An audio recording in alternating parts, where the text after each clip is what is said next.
রাগ কমানোর দোয়া, সহিহ হাদিস। ওই সাহাবী যদি এই বাক্যটা পড়ে তার রাগ কমে যাবে। বাক্যটা হচ্ছে আউযু বিল্লাহি মিনাশ শাইতানির রাজিম, বিতাড়িত শয়তানের কাছ থেকে আল্লাহর কাছে পানাহ চাচ্ছি, প্রোটেকশন চাচ্ছি। বলতে দেরি, রাগ থামতে দেরি হবে।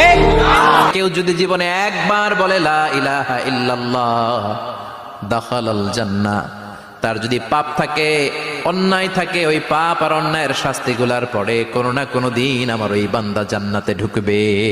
আপনি যত বড় পাপী হন, আপনি যতই অন্যায় করেন না কেন, আল্লাহর রহমতের দরিয়া, আল্লাহর রহমতের দরজা আপনার জন্য খোলা আছে না নেই? জায়নামাজটা বিছিয়ে দেন, চোখের পানি ছেড়ে দেন, 2 রাকাত নামাজ পড়ে সেজদায় লুটিয়ে পড়ে কাঁদেন। যত গুনাহ আপনার হোক না কেন, আপনার গুনাহ মাফ করে কবুল করে নিবে কে? আপনি যত বড় পাপী হন, আপনি যতই অন্যায় করেন না কেন, আল্লাহর রহমতের দরিয়া, আল্লাহর রহমতের দরজা আপনার জন্য খোলা আছে না নেই?